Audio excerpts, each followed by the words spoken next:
Hello મારા વાલા ખેડૂત મિત્રો, સ્વાગત છે એકવાર મારી યુટ્યુબ ચેનલ હાલાના ધબકારાની અંદર. ખેડૂત ભાઈઓ, આજે આપણે ખાસ એ ચર્ચા કરવાના છીએ કે આપણા જીરાની અંદર કાળી ચરમીનો પ્રથમ રાઉન્ડ કેટલા દિવસે મારવો જોઈએ, કેટલા દિવસનું આપણું જીરું થાય ત્યારબાદ આપણે કાળી ચરમીનો પ્રથમ રાઉન્ડનો શરૂઆત કરી દેવી જોઈએ. ખેડૂત ભાઈઓ, ખાસ ચર્ચા કરવાના છીએ. તો ચેનલની અંદર નવા હોય, હજી સુધી આપણી ચેનલ સબસ્ક્રાઇબ ન કરી હોય તો ખાસ આપણી ચેનલ સબસ્ક્રાઇબ કરી નાખજો. અને ખેડૂત ભાઈ, વિડીયોને લાઈક આપશો એટલે સાઈડમાં હાઈપનું નિશાન આવશે, જે દબાવવાનું ભૂલશો નહીં, જેથી કરીને મિત્રો અમારા અવનવા વિડીયો સૌપ્રથમ વખત તમારે નિહાળી શકો. અને ખેડૂત ભાઈઓ, ખાસ અમારી આ યુટ્યુબ ચેનલની અંદર જીરું વિશેની ટોટલ માહિતી, તેના ભાવ મિત્રો, તેને પાણી કેટલા આપવા, તેની ખરેખર જમીન કેવી હોય છે, તેની દવા કઈ છાંટવી, ત્યારબાદ જીરાની અંદર મિત્રો કઈ કઈ દવા છાંટવી, અને ટોટલ માહિતી અને પૂરી માહિતી આપણી ચેનલની અંદર ખેડૂતો સુધી પુગાડવાની અમે હર હંમેશા કોશિશ કરીએ છીએ. તો જે ખેડૂતો વર્ષોથી જીરા વાવે છે તેને તો ખબર છે, પણ અમુક ખેડૂતોના પ્રશ્ન મિત્રો છે કે કાળી ચરમીનો પ્રથમ રાઉન્ડ ખેડૂતોએ ક્યારે મારવો જોઈએ. ઘણા ખેડૂતોના મેસેજ આવે છે. તો ખેડૂત ભાઈઓ, તમારું જે જીરું જે છે તે 60 થી 65 દિવસ આસપાસ 65 દિવસ આસપાસનું તમારું જીરું થાય, તો તેવા ટાઈમની અંદર તમે કાળી ચરમીનો પ્રથમ રાઉન્ડ અચૂક કરી શકો છો.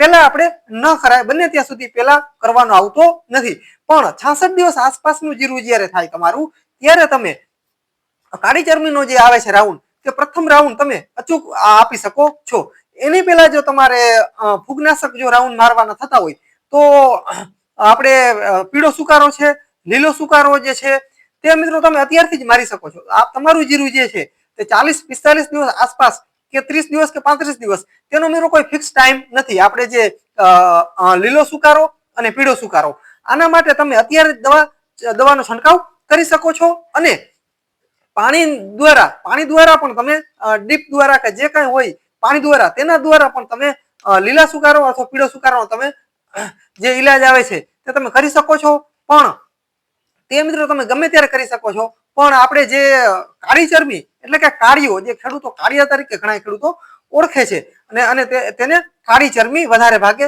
કહેતા હોય છે ખેડૂતો. તો તે કાળી ચરમી ન આવે તેના માટે અગાઉ એડવાન્સ આવે નહીં, એના માટે આ વસ્તુ શું છે કે તમે આવ્યું હોય તો પણ છાંટી શકો, અને ન આવ્યું હોય તેના માટે પણ છાંટી શકાય છે. કેમ કે 60-65 દિવસ આસપાસનું જીરા હોય તેની અંદર બહુ કાળી ચરમી એટલી બધી હજી આવી ન હોય, તો કદાચ આ વસ્તુ તમે પહેલા પણ છાંટી શકો. આવી ન હોય તો પણ છાંટી શકો, આવી હોય તો પણ છાંટી શકો.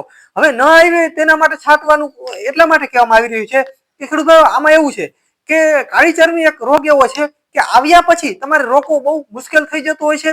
2 થી 3 દિવસની અંદર આખા ખેતરમાં પણ ફેલાઈ શકે છે.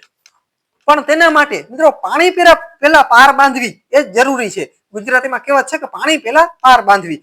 હવે આવ્યા પછી આને કંટ્રોલ કરવો ને એ વહમો છે, અને તેનો ખર્ચો વધી જતો હોય છે. પણ એની પહેલા જ આપણે 65 દિવસ આસપાસનું જીરા થાય ત્યારે મિત્રો તમે પ્રથમ જે છે કાળી ચરમીનો જે રાઉન્ડ જે છે તે તમે આપી શકો છો. અને મિત્રો સાથે ટ્રાયસાયક્લોજન આવે છે, જે ટ્રાયસાયક્લોજન નામની જે દવા આવે છે તે પણ તમે તેની સાથે આપી શકો છો. એક સારામાં ગમે એ લઈ લેવાની, ગેલેલિયો છે કે ટાટાની આવે છે, તે મિત્રો ઘણી કંપની બનાવે છે. સારી કંપનીનું કોઈ પણ તમારે લઈ લેવાનું રહેશે. મારા અંદાજ પ્રમાણે ગેલેલિયો શરૂઆતમાં સારી રહેશે, કેમ કે તે થોડીક ઠંડી દવા છે એટલા માટે.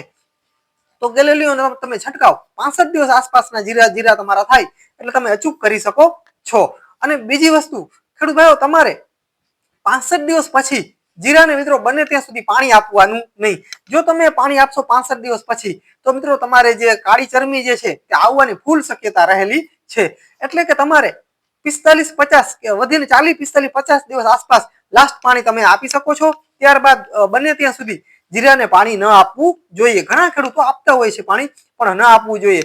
જો મિત્રો તમે 55 દિવસ પછી કે 60 દિવસ આસપાસ તમે જો જીરાને પાણી આપશો તો કાળી ચરમીનો મિત્રો ભયંકર તમે રોગ આવી શકે છે. અને પછી મિત્રો તમારે ખર્ચા પણ વધી જતા હોય છે.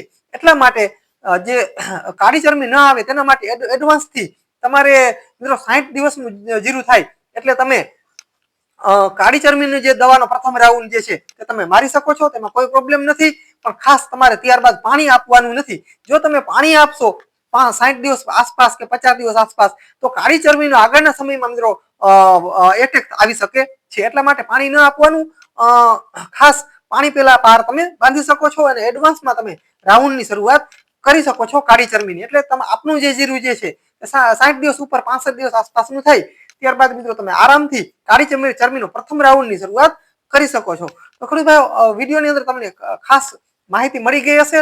તો મિત્રો ખાસ જો તમારે કાંઈ પ્રશ્ન હોય તો ખાસ કોમેન્ટ કરી શકો છો. અમે મિત્રો અમારા ટાઈમે તમને અચૂક જવાબ આપીશું. તો ખડુભાઈ બસ જય સિદ્ધનાથ મહાદેવર મિત્રો મળીએ આગલા વિડીયોમાં. ત્યાં સુધી રજા આપશો.